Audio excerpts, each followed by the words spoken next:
नमस्कार, मैं हूं दीपाली। आप देख रहे खबर फास्ट। हमारे इस खास कार्यक्रम में आप सभी दर्शकों का बहुत स्वागत है। गणेश चतुर्थी का त्योहार देश के हर कोने कोने में बड़ी ही धूमधाम के साथ मनाया जाता है। यहाँ पवित्र त्योहार 10 दिन का होता है। ये पूर्व भाद्रपद शुक्ल पक्ष की चतुर्थी तिथि को मनाया जाता है। मानते हैं कि इसी दिन गणेश जी का प्राकट्य हुआ था और ये भी माना जाता है कि इस दिन गणेश जी धरती पर आकर भक्तों की मनोकामनाएं पूरी किया करते हैं, क्योंकि हिंदू धर्म में भगवान गणेश को प्रथम पूज्य देवता माना गया है। किसी भी शुभ और मांगलिक कार्यक्रम में सबसे पहले गणेश जी वंदना और पूजा की जाती है। भगवान गणेश बुद्धि, सुख, समृद्धि और विवेक का दाता माना जाता है। धार्मिक मान्यताओं के अनुसार भगवान गणेश जी का जन्म भाद्रपद महीने के शुक्ल पक्ष की चतुर्थिति स्वाति नक्षत्र और सिंह लग्न में दोपहर के प्रहर में हुआ था। ऐसे में गणेश चतुर्थी के दिन पर अगर आप घर पर भगवान गणेश की मूर्ति की स्थापना करने जा रहे हैं तो दोपहर के शुभ मुहूर्त में करना होता है। गणेश चतुर्थी तिथि लेकर अनंत चतुर्दशी तक यानी कि लगातार 10 दिनों तक विधि विधान के साथ गणेश जी की पूजा उपासना की जाती है। गणेश जी की पूजा करने से जीवन में आने वाली सभी तरह की बाधाएं और संकट दूर हो जाते हैं और सुख से समृद्धि की प्राप्ति होती है। इस बार गणेश चतुर्थी का पर्व 19 सितंबर यानी कि आज से आरंभ हो रहा है और 28 सितंबर तक ये जारी रहेगा। ये त्योहार महाराष्ट्र, गुजरात, ओडिशा, उत्तर प्रदेश और कर्नाटक में मनाया जाता है।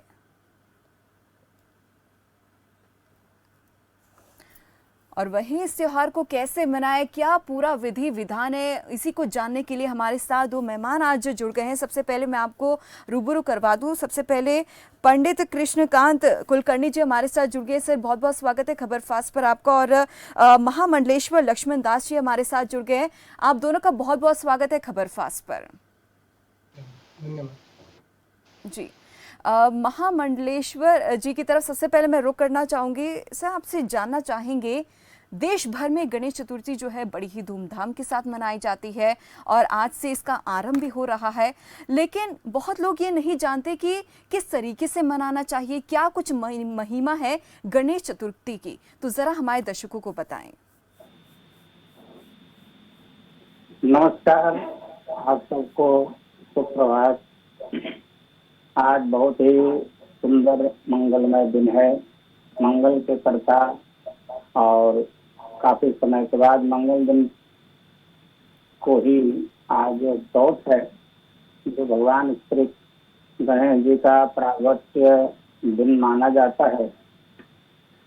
और भगवान श्री गणेश जी की आराधना, वैसे तो कोई भी शुभ कार्य होते हैं तो उसमें प्रथम भगवान श्री गणेश जी का ही आराधना की जाती है, उन्हीं को पूजा जाता है।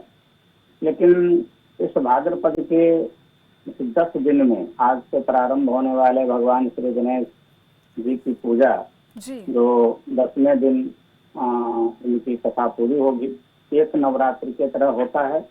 और जिस तरह अलग अलग स्वरूप में भगवान को पूजा जाता है, जैसे इनका अलग अलग नाम है, वक्रतुंड है, लंबोदर है, श्री गणेश है, विघ्नेश है, इस तरह से कई सारे नाम से भगवान श्री गणेश को जाना जाता है।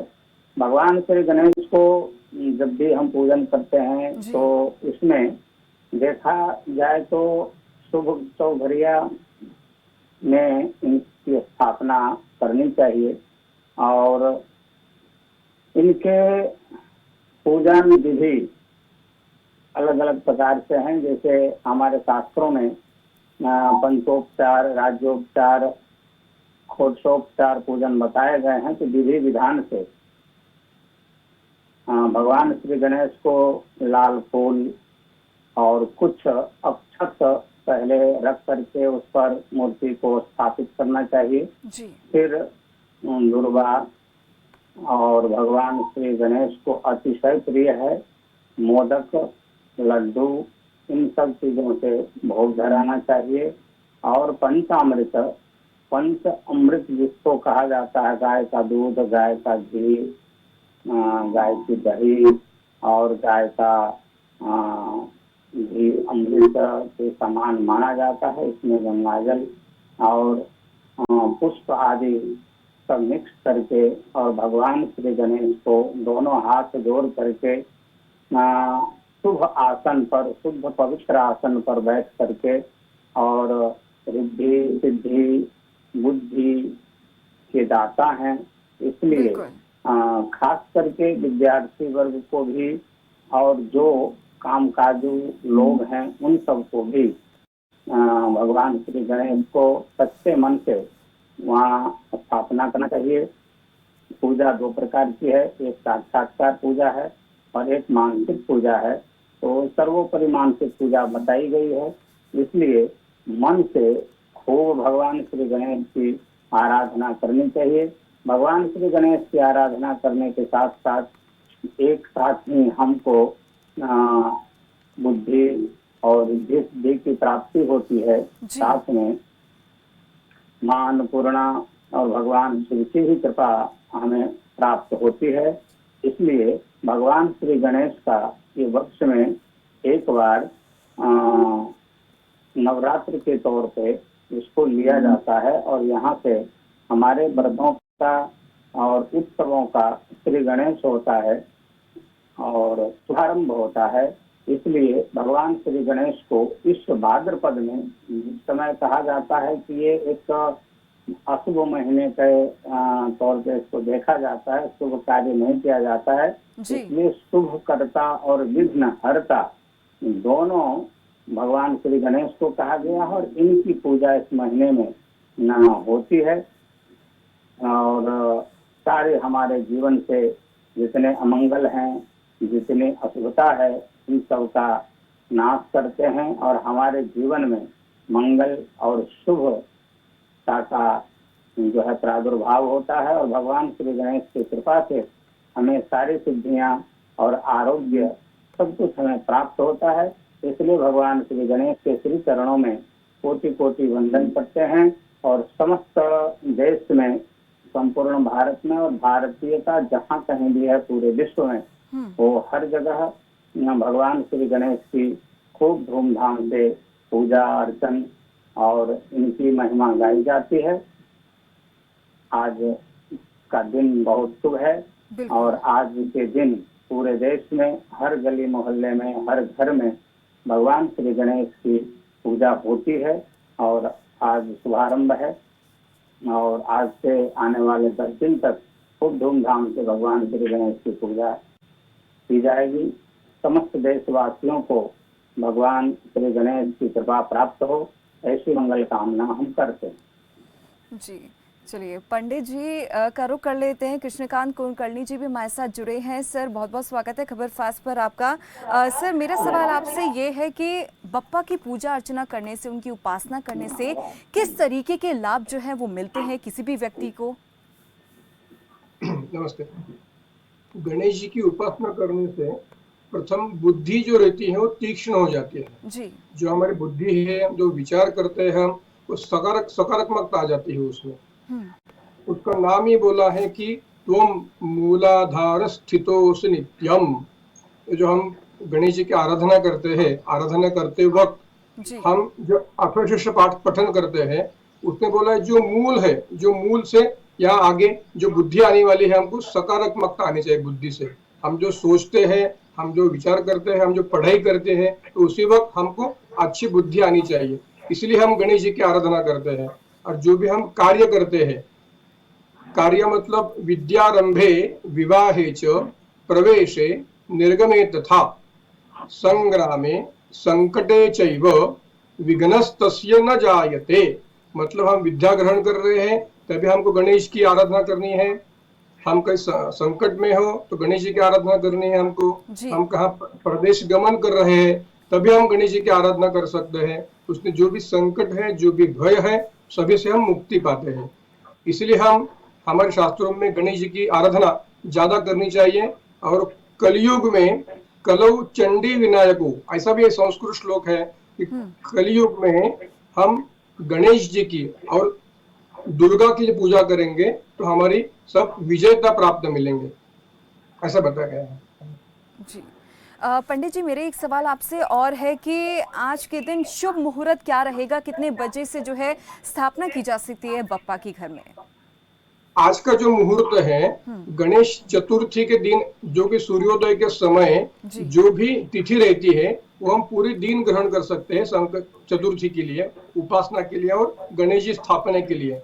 लेकिन आज का जो मुहूर्त है दोपहर 1 बजे से 50 मिनट तक शुभ मुहूर्त है आज का। उस दिन उस समय हम गणेश जी की स्थापना कर सकते हैं।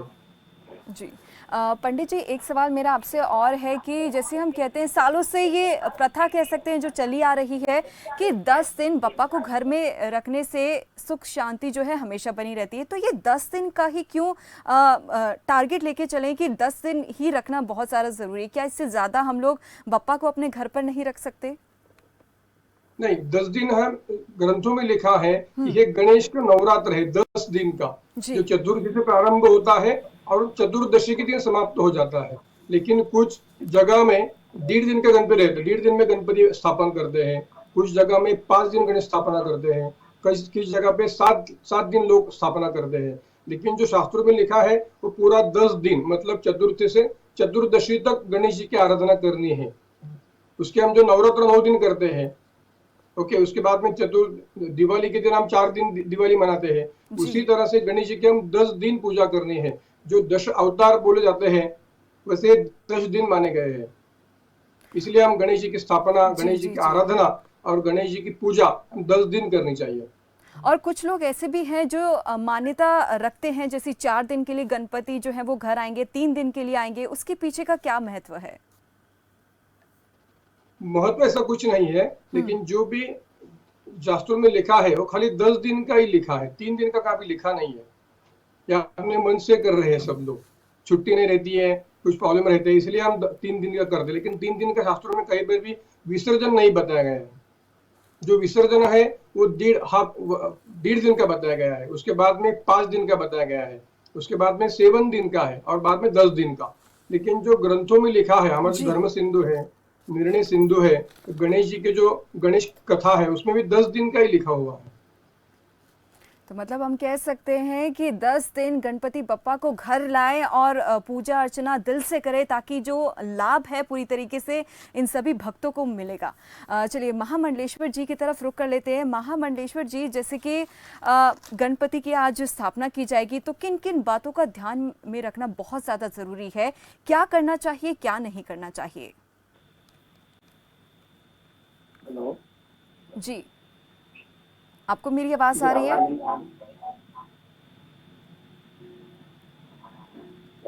महामंडलेश्वर जी, आपको मेरी जी जी जी सर, मेरा सवाल आपसे ये है कि जैसे कि गणपति की स्थापना आज हो जाएगी, स्थापना आज से शुरू हो जाएगी, तो किन किन बातों का ध्यान में रखना बहुत ज़्यादा ज़रूरी है? क्या हमें करना चाहिए, क्या नहीं करना चाहिए?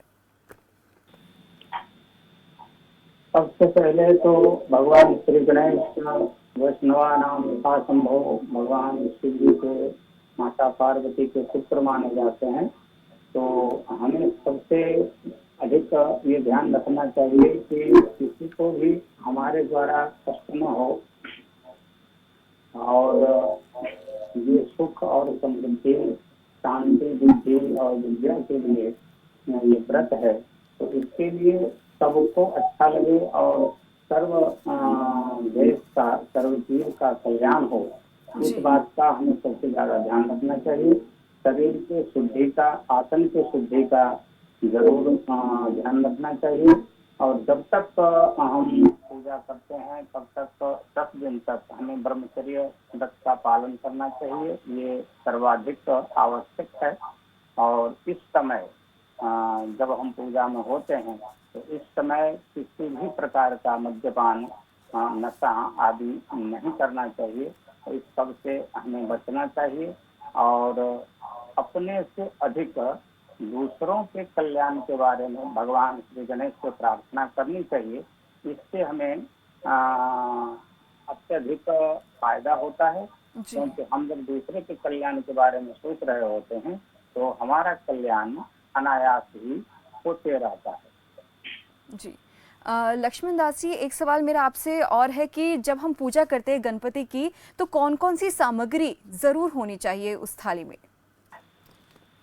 भगवान श्री गणेश जी के पूजा में जैसे लाल फूल है, लाल जी। चंदन है और दुर्वा दलानी, इसका अतिशय महत्व बताया गया है। ये खास होना चाहिए इनके पूजा में।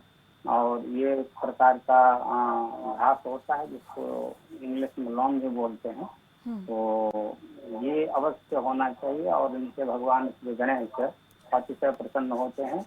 और भगवान के 108 नाम से अगर प्रतिदिन संभव हो सके तो दुर्वा से उनके ऊपर में तो एक एक नाम बोल करके और एक एक जैसे महादेव से बेलपत्र चढ़ाते हैं उसी प्रकार से दुर्वा चढ़ाना चाहिए, जिससे भगवान श्री गणेश की कृपा अति शीघ्र और कल्याणकारी हमें प्राप्त होती है। जी, पंडित जी की तरफ रुक करना चाहूंगी। पंडित जी, जैसे कि वास्तु दोष की अगर हम लोग बात करते हैं तो वास्तु दोष गणपति बप्पा की पूजा अर्चना करने से दूर हो जाता है, इसके पीछे की क्या कहानी है? गणेश जी की हम पूजा करते हैं जी। तो सबको हमको बुद्धि अच्छी मिलती है, इसलिए वास्तु जो देवता है, वास्तु एक देवता है। हम जब नया घर परचेस करते हैं, घर लेते हैं, तभी हम घर में जो पूजा करते हैं वास्तु जी की, उसमें जो सब पूजा रहते हैं, प्रथम हम गणेश जी की पूजा करते हैं कि जो वास्तु में दोष है वो सब जी। निकल जाने चाहिए, जो वास्तु में सकारात्मकता आनी चाहिए और जो भी वास्तु है हमारी शांत होनी चाहिए। इसलिए हम गणेश जी की आराधना करते हैं। हमारी बुद्धि अच्छी हो जाती है, इसलिए जो भी नकारात्मकता वास्तु में रह जाती है वो सब निकल जाती है सारी गणेश जी की आराधना करने से। जी, एक चीज और है पंडित जी, जैसे कि आजकल एक ट्रेंड बन गया है, फैशन हो गया है कि लोग जब भी किसी को गिफ्ट करते हैं, तोहफे देते हैं तो गणपति उन्हें गिफ्ट किया जाता है। तो कुछ लोग कहते हैं ये सही है, कुछ लोग कहते हैं ये अशुभ है, ऐसा क्यों? कुछ भगवान हम कभी दान प्रदान नहीं कर सकते हैं, ये गलत ही है। हम मूर्ति देते हैं, कोई अच्छी मूर्ति देती है, कोई छोटी बड़ी मूर्ति रहती है, तो किसी को भी हम भगवान अर्पित नहीं कर सकते, दान नहीं दे सकते हम किसी को भी, वो सही बात नहीं है, देना नहीं चाहिए। अगर ऐसा कोई भी व्यक्ति करता है तो क्या प्रभाव, किस तरीके का असर उसके ऊपर पड़ता है? हाँ, जो भी हम गणेश की मूर्ति प्रदान कर रहे हैं किसी को, तो दे रहे हैं, गिफ्ट दे रहे हैं या कहीं वजह रहेंगी, तो हम हमारी जो कि सकारात्मकता रहेगी या भी हमारा जो भी अच्छा रहेगा वो सब भगवान जी के साथ लेके जाएंगे। और जो भी उनके घर गणेश स्थापना करेंगे उनकी एनर्जी भी उतनी अच्छी होनी चाहिए। हम प्रदान कर रहे हैं, किसी से मूर्ति ले रहे हैं तो उसकी सेवा अच्छी होनी चाहिए। वो सेवा नहीं करेंगे उनके घर पे तो उसका जो भी असर रहेगा, अच्छा और बुरा, वो दोनों हमको मिलने वाला है, क्योंकि हमने मूर्ति उनको प्रदान की है, बिल्कुल इसलिए वो नहीं देनी चाहिए। बिल्कुल बिल्कुल, जैसे कि पंडित जी ने भी कहा कि किसी भी मूर्ति को कभी भी दूसरे को तोहफे के तौर पर नहीं देना चाहिए, क्योंकि आपका जो असर है कहीं ना कहीं उस व्यक्ति पर पड़ जाता है, कहीं ना कहीं नकारात्मक हम कह सकते हैं, जो आप पर आकर खड़ी हो सकती है। चलिए महामंडलेश्वर जी का रुख कर लेते हैं। मेरा सवाल आपसे ये है कि केतु का कनेक्शन बहुत ज़्यादा है गणपति जी से, तो अगर किसी पर केतु की दशा चल रही है, महादशा चल रही है, तो उसको क्या करना चाहिए इस दौरान? इसमें केतु और राहु दोनों एक ही है। दोनों जब समुद्र मंथन से अमृत का प्रागट्य हुआ था तो भगवान श्री हरि को जब पता लगा कि ये राहु बैठा हुआ है देव स्वरूप में, तो उसको मतलब अपने सुदर्शन चक्र से उसका मस्तक काट देते हैं, जिससे हर शुभ कार्य में तो वो विघ्न डालने का काम करता है जी।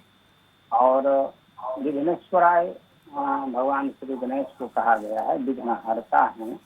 तो भगवान श्री गणेश को केतु से इतना मतलब इसलिए ये इसका संबंध जोड़ा जाता है कि भगवान श्री गणेश की आराधना से केवल केतु ही नहीं, अन्य प्रकार के कोई भी जो विघ्न बाधाएं होती हैं हमारे जीवन में वो सब दूर होते हैं।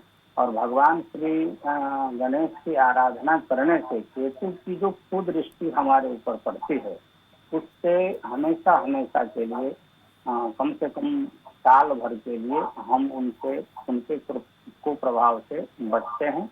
उनके प्रकोप का हम पर या हमारे जीवन पर कोई असर नहीं पड़ता है।